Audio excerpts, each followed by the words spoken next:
nom est Soranami. Ma passion, la conquête de l'ordinaire. Salut à tous, bande de poulets au morilles, ici Soranami en direct de Kyoto. Bienvenue dans ce second vlog consacré à mon voyage fait entre Kanazawa et Kyoto. Pour ceux qui auraient loupé le premier épisode, je vous invite à cliquer sur le lien ici. Oui, vous pouvez cliquer. Et pour les autres, sans perdre de temps, générique. Générique. This is approved by Soranami. Re-bienvenue à tous. Avant de rentrer dans le vif du sujet, je dois d'abord me transformer. Par le pouvoir du ninja écarlate, transformation!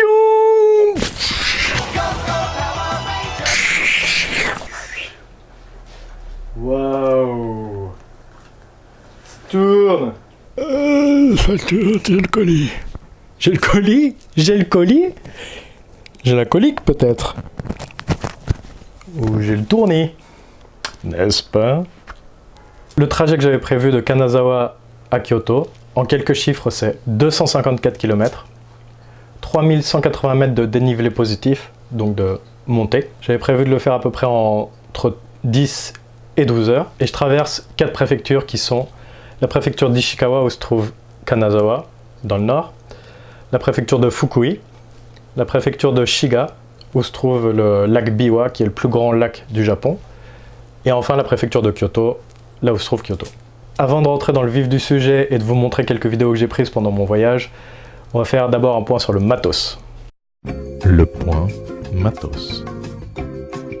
Un sac étanche, une tente, des vêtements de rechange, mes GoPro, les batteries et les câbles, plus quelques montures et le Karma Grip, mon portable, mon drone, donc le DJI Mavic, et les batteries, télécommande, et les petits filtres ND. Le point matos. Bon, maintenant qu'on sait ce qu'on a comme matos, c'est le moment de partir. Après la cérémonie que vous avez vue dans le premier épisode, j'ai dormi chez des amis qui habitaient dans le village. Puis je devais partir normalement le lendemain matin à 10h. Donc à 10h, je prépare tout mon équipement, mon vélo, etc. Et je démarre en trombe et de bonne humeur. Après 5 minutes, pam! Crevaison. J'ai dû rappeler l'amie chez qui j'avais séjourné et elle m'a emmené avec mon vélo dans un garage pour le réparer. Et après 3 heures de péripéties à essayer de trouver déjà un garage qui était ouvert, j'ai pu enfin repartir de Kanazawa. Je suis parti de Kanazawa en longeant toute la côte de la mer du Japon, mais comme j'étais parti un peu en retard par rapport à mon planning, je me suis arrêté en fait à Fukui, donc après 80 km.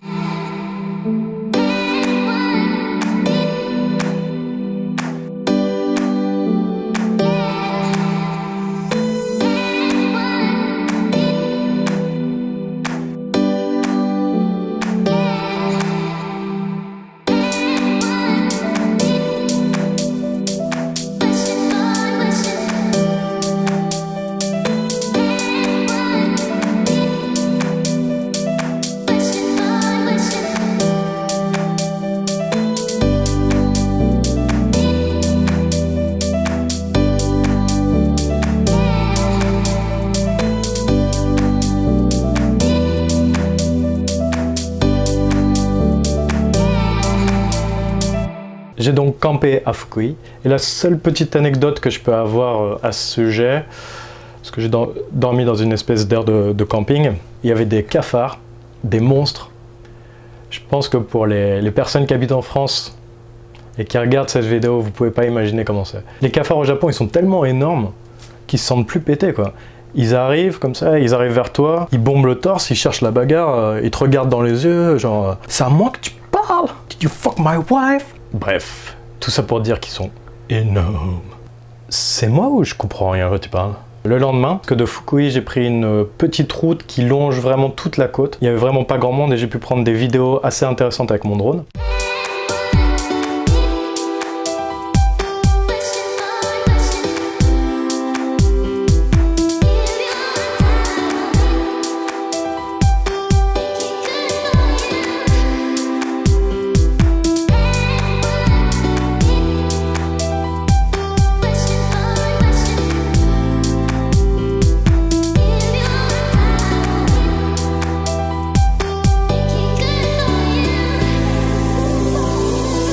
longeant la côte, je suis arrivé à Tsuruga, qui est toujours dans la préfecture de Fukui. Après Tsuruga, c'est là où commencent les choses sérieuses. Parce qu'on a une première montagne qui se trouve entre la préfecture de Fukui et la préfecture de Shiga, donc pour arriver jusqu'au lac Biwa. Cette montagne fait à peu près 400 mètres de haut. La montée est quand même relativement longue, ça m'a pris 1 heure à peu près. Bon, après, je suis arrivé sur le lac Biwa. Le lac Biwa, c'était ensoleillé, etc. C'était magnifique.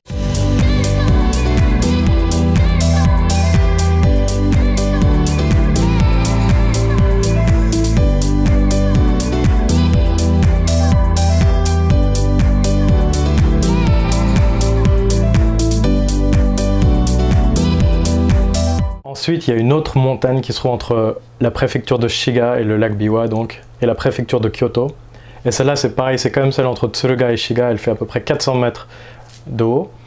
Et c'est pareil, c'est aussi une montée qui prend... Elle est un petit peu moins longue, celle-là, elle doit faire à peu près 40 minutes. Mais bon, sachant que c'était ma deuxième journée de vélo et que j'en étais à peu près à 210 km, je peux dire qu'elle m'a fait mal au mollet. Bon, et après, la dernière descente sur Kyoto, c'est une descente que je connais très bien, donc ça, je l'ai fait relativement bien. Y en a-t-il parmi vous qui sont fans des pastèques? Bref, c'est tout pour ce tout petit vlog. Je vais faire une troisième vidéo sur ce sujet qui sera faite principalement sans narration et juste avec les plus beaux moments de cette expédition.